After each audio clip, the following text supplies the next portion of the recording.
所以我听到你声音，我听到我比较。刚刚的低年级跟中年级的部分，还有没有什么大家需要先讨论？因为其实国教院办这样的一个学历检定跟教学之间的回馈，其实最主要还是希望可以帮助大家回到教学现场，知道怎么来调节你的教学。那刚刚我们试着从课文脉络，也就是说，对老师来说，手边有的课本，直接用手边的课本去教，是他们最愿意走的一条路。那到刚刚为止，两个教案对你们有没有什么样的需要再澄清的讨论？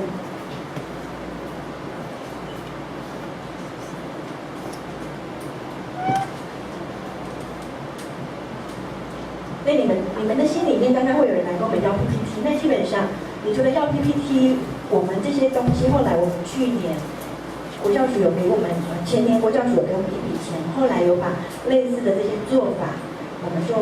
录成录影带，就是教室内真实的教学实况，录成录影带之后，我们再后制成每10分钟左右一个小单元，比如说这叫做引起动机，这叫做内容深究。那这样的小单元，我们可以上传在那个网络上。你到 YouTube 如果用课文本位阅读理解，也许就找得到。那万一你在 YouTube 上面大海捞针不容易，我们基本上有一个 Facebook， 有一个固定的网站，有我们有个 Facebook， 我们就是有一个那个脸书的公开社团。那到时候我会把这个脸书公开社团的链接，有就放在国教院的网站上。教院的哪一个网站？我们学生检测的网站。没有，现在有连上网，我现在在站上啊。现在有连上网吗？我现在在站上啊。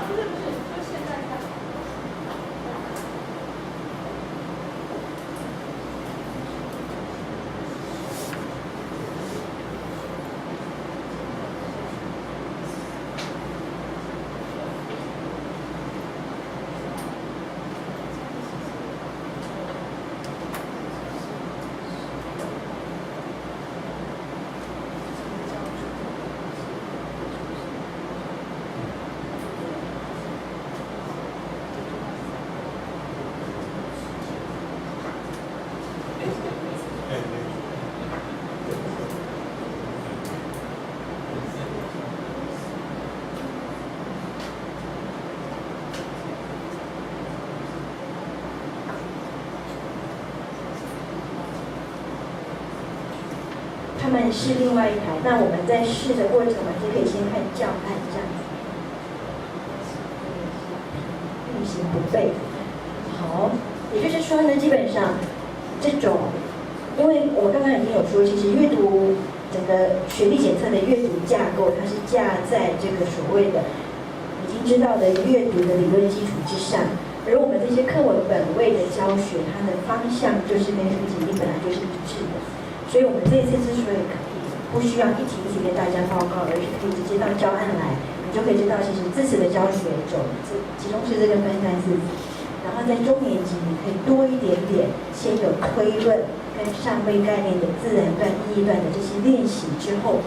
学生就会慢慢有机会比较知道怎么样在文章里面寻求字里行间的意义。那这个过程当中，老师们可能会遇到的教学为难就是。可是我的教师手册都没有教我这些事情啊。那所以现在我们就把教师手册还没有做到的事情，就把我们过去已经研发出来的一些教案，就放在网络上跟大家分享。那所以在网络上，除了有我们自己，比如说我自己去录的，那也会有我们的团队的同学老师录下来的，那就都可以使用。所以基本上您在使用的时候，你大概就会有感觉，基本上。我们的教学方法跟过去的教学方法其实没有差异很大，唯一的差别就是尽可能把每一个教学动作都前后连贯。所谓的尽可能前后连贯，就是比如说像刚刚我们伽利略传，我们说我们的教学方向是为了陪伴学生了解怎么写出好的读书心得。那么我再邀请他们再回到了说，你懂不懂这个文章，就改变成文章里面你为什么喜欢，你为什么不喜欢。那我们知道句型很重要，我们就在他需要附送我们的一些班级经验的过程中把它教下来，这样的教学动作就都不会浪费。所以现在老师最大的困难就是，我当然知道我的学生还没有学好，我也愿意教，但是我已经没有多出来的教学时间了。那所以现在比较可能的方法就是，他明明已经没有多出来教学时间，那么唯一可以调节的方向，可能就会是从你现有的教学时间里面省掉一些片段式的教学，而尽可让你教学动作更紧密结合。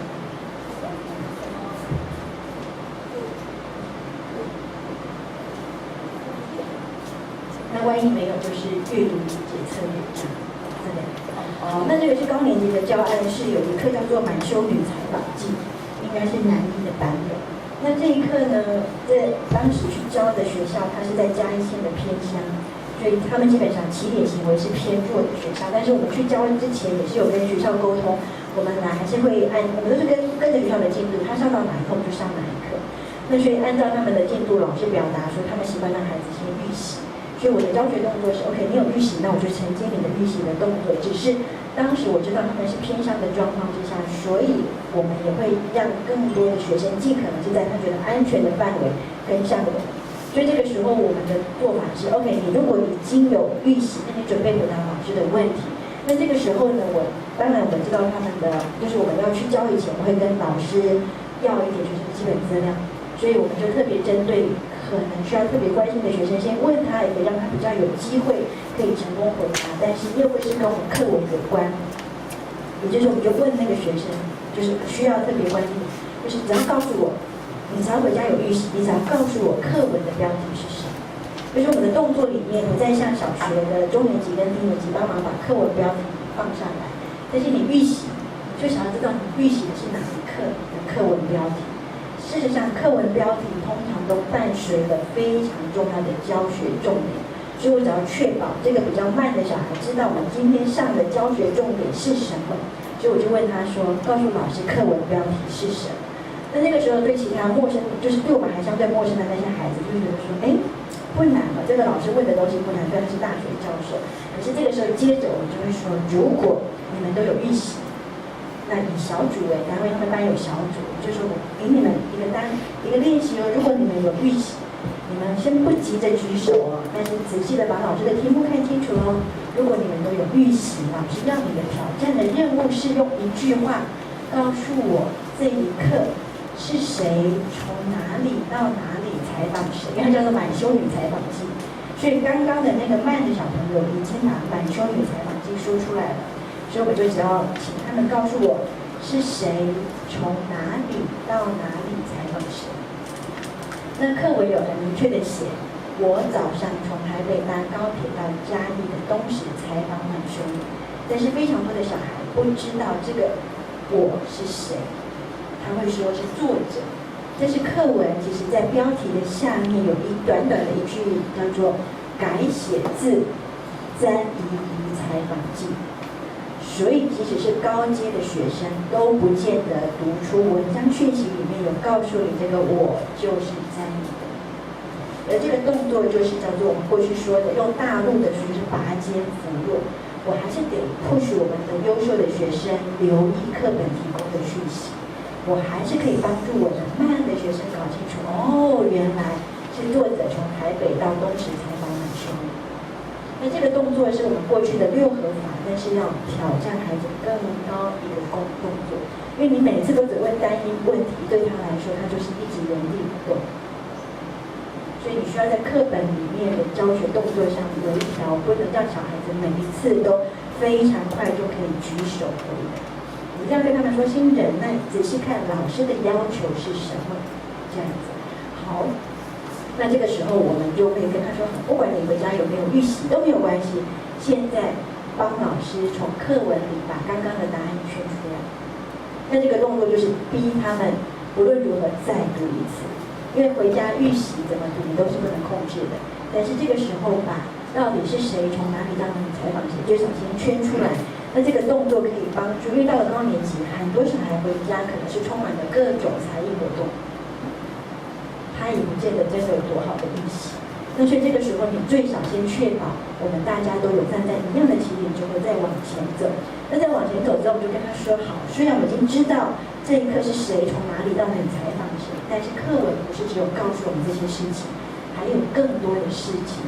所以如果是采访满修女，先告诉老师哪一段课文有让我们知道满修女的外形，而且根据这段课文，你会怎么形容满修女的外形？这个动作其实都是第一个，都是在我们的理解里面的第一层，就是你只要知道哪一段在讲什么，这个是最简单的。但是用这个东西，用你自己的话形容出来，就是理解里面的推敲出比较上位的主旨。而这个动作通常要回答哪一段课文哪个自然段相对容易，但是用自己的话，这件事情就会开始，学生就会卡住。卡住的时候，老师要怎么办？双手一插，说赶快想，不会吗？你这么威吓都是没有用的。他们如果不愿意把它说出来，就是没有用。所以这个时候，你有一种可能，你要去猜，对他们来说，他可能需要音价。所以这个时候的教学动作上，你觉得好。如果你还想不出来，但老师给你4个答案，你会比较同意哪一个？而这个动作里面，你会看到我们就采用了你们最喜欢的4字词，也就是你过去要教4字词，你可能在没有脉络下来教。而这里的4字词，你会感觉到我们其实给的就是基本上都有可能拿来使用，是满修女，但是会有一点区别，就是柔弱娇小、弱不禁风，可能是同样的概念。短小精干都是形容一个人矮矮的，但是这个短小精干也不太适合来形容这里的满修女，它其实比较适合来说它是娇小姿态。可是透过这样的过程当中，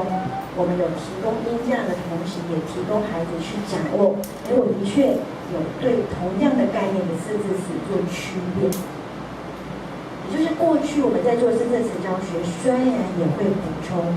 可是通常是在没有文艺脉络下做补充。而这个过程里面，我们是提供的第2段、自然段，让他去对应为什么哪一个比较适合用在这里，为什么哪一个不适合。那这样的过程里面，小朋友他在发展这些4字词的概念会比较有基础跟上来。那有了基础上来，通常在教学动作上当然掌握一个原则，教一次通常是没有办法。就在课堂上，如果可以，如果恰好有相似的课文结构，教第2次是最快的。但是你教第2次的时候，小朋友会觉得很无聊，所以你要反义词来问。所以如果一样是讲满修女，那下一段是在讲她的个性。我们就问了一样的看法，还是可以先开放给他回答，但是我们就会改成：那你不会选哪一个形容词？刚刚是说你会选哪一个？我们现在改过来，就是刚刚是反义词，现在是同义词，就是总之你的教学动作里面，词汇教学其实就是镶嵌在你要做的内容之中，就把它教出来，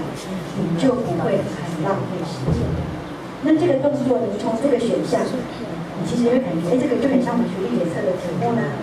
所以你其实只要课本上面你曾经这样子教，你的孩子当然就很善于发展他的词汇能力。那如果你不是在文章脉络上教，当然孩子就比较容易出现本来他的程度就不错的，他就会表达的还不错；本来他的程度比较不那么熟练的孩子，也没有因为教学而得到改善。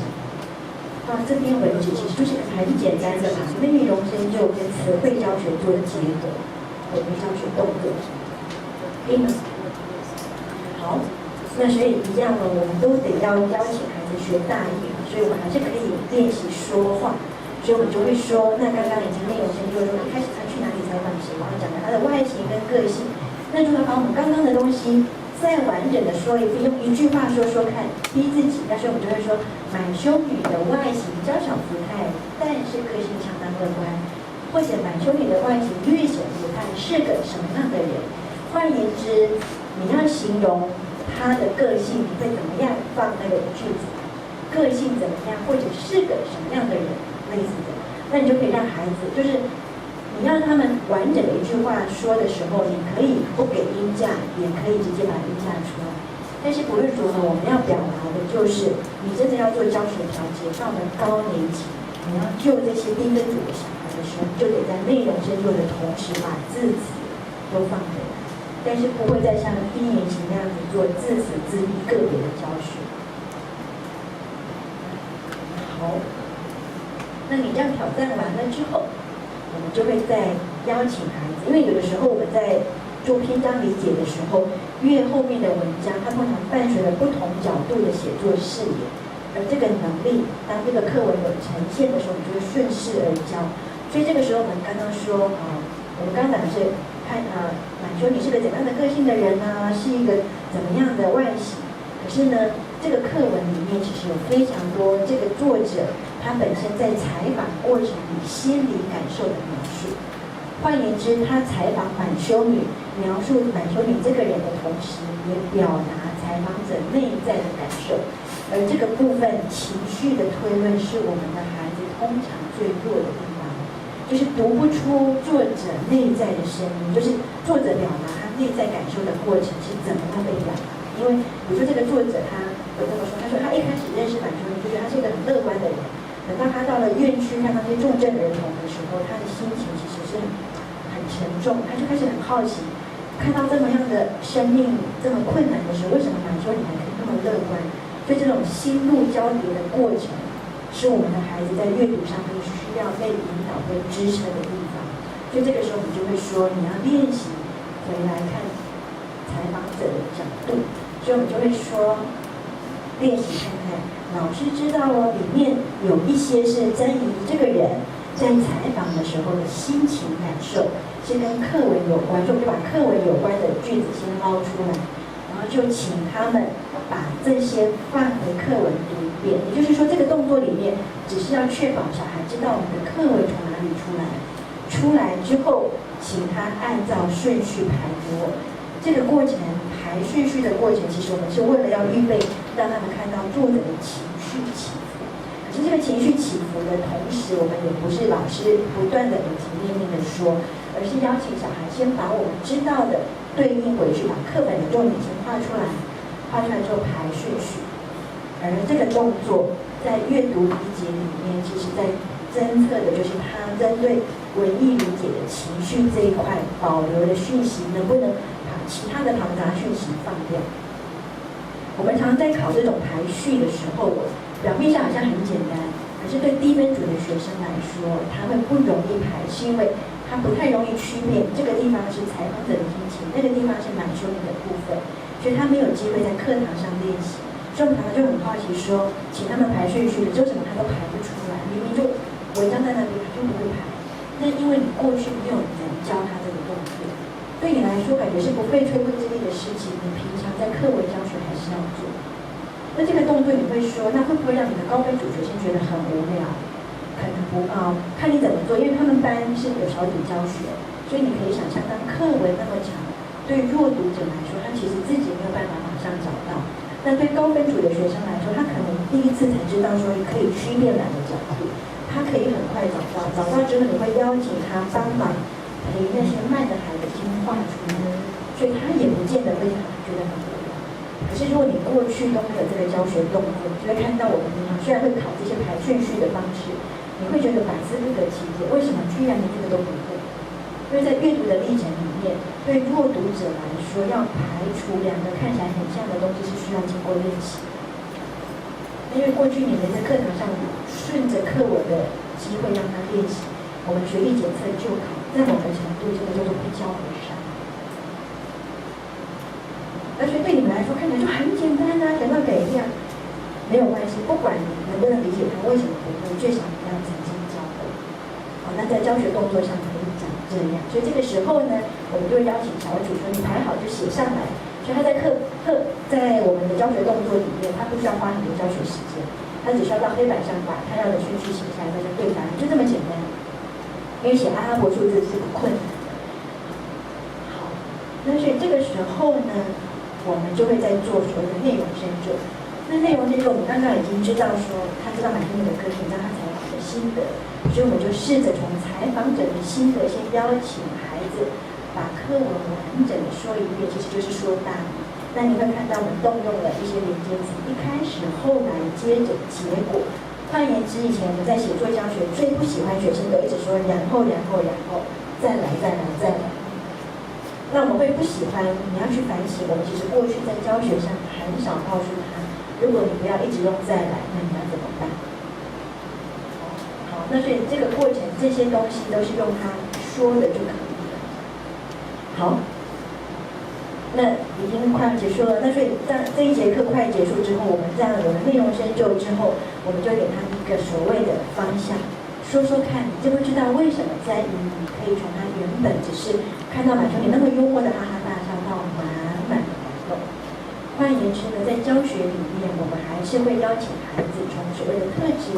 或者心得来再有据的做一次推论。那这些教学动作里面呢，我们当时走得很快，所以我们到时候我们今天可能来不及把那个脸书的部分给大家，那会放在网络上。然后，所以你就会可以看得到我们这些教学动作里面，会把你们很习惯的内容深究跟大一教学都紧密的结合在一起，不另外浪费太多时间。这样。好，那因为我们讲到4点半，那现在5分钟。请问有没有什么问题是你想要先问？因为等一下再来的时间会是我们的另外一个同仁跟我们再做一些我们的数据上的分享。可以谈一点题目的问题吗？是，请说。市集本身。等一下会，您的题目的问题是指？不是那个，我想要现在问的。好，请说。不是问的，其实是说，因为我们在看这些公布的试题的时候。而且5年级那一份大概没什么大问题，2年级因为它涉及到注音的问题，那里面的注音其实是很多是值得再去做思考的啦。就是说未来明年度如果要编试题的时候，能不能请编试题的老师在做注音的时候能够多关注一下读音的问题，例如说。6、7、8是3题，同样的那个1的注音，它的那个应该变的就不一样哈。然后第16题，教学的教，那1字多音里面哈，它是教学2个字就是教学，它不是教啦，教是 teaching 的意思嘛。那在1字多音里面，它是这样子，因为我们现在都在推1字多音嘛。那这个选项1，另外选项1，高兴的兴，它注音是兴，这就是很明显。如果说未来我们会引导老师去做这份试题的研究跟选用的话，他们其实会发现到这一个谬误。那对他们来讲，可能他们会有另外一些想法。那另外像26题也有这样的问题，19题，那一会儿，它的注音是。一会儿，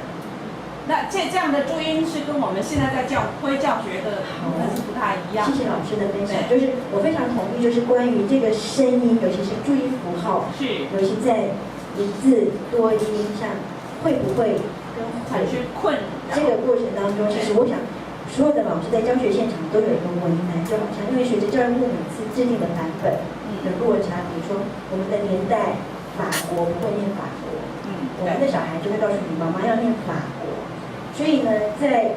语文能力上面，我们基本上在整个学历检定的施测上面，我们都得承受一个概念，就是我在30题的命题里面是没有办法面面俱到，这是事实。所以在挑选题目上面，到底哪些字、哪些声音是一定非常需要考，是可以大家在做讨论。所以我们会邀请老师们在做试题分析的时候。不要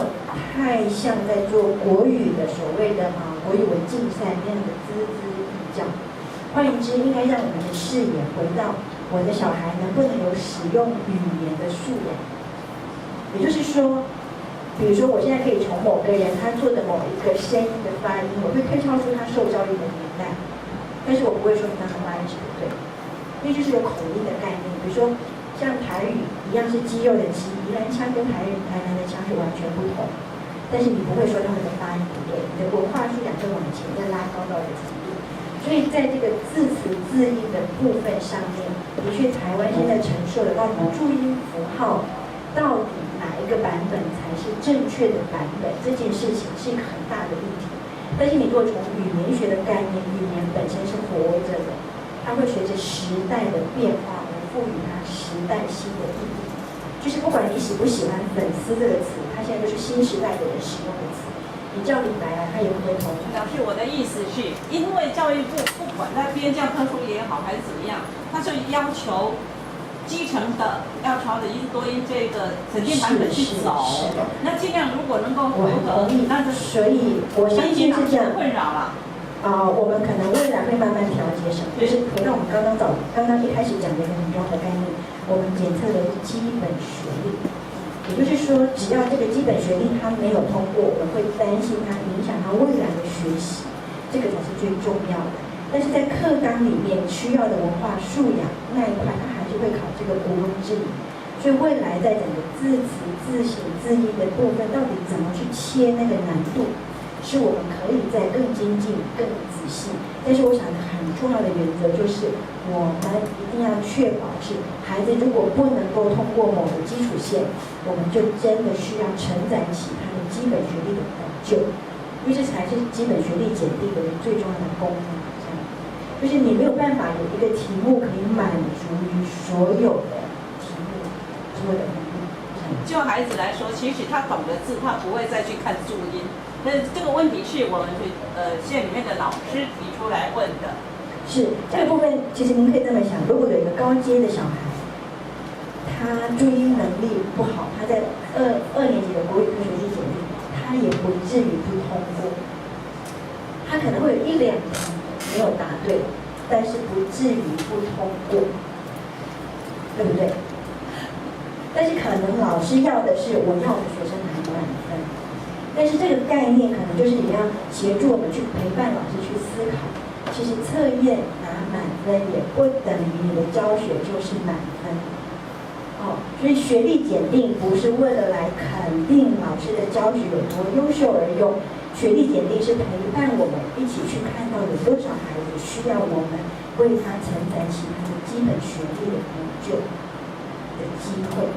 要不然你会没有办法找到一个符应全国需要的共同试卷。这个是校对的问题，不是题目品质的问题。校对啊，那个注音都是校对的问题啊。只要能够把那个注音注对了就好，要不然那个题目上的注音就是老师就会认为是错的。我知道他是。我的意思是这样子。的注音我知道，刚刚有一点点。我们沟通上有一点。我知道，没关系。那个，因为老师要先去赶车了，那接下来我就利用一点点时间，很快的来跟大家报告一下检测的结果，以及就是带大家怎么样去看那个结果。那刚才老师提到的那个部分，我承认我们这一次在处理这个的时候，可能处理的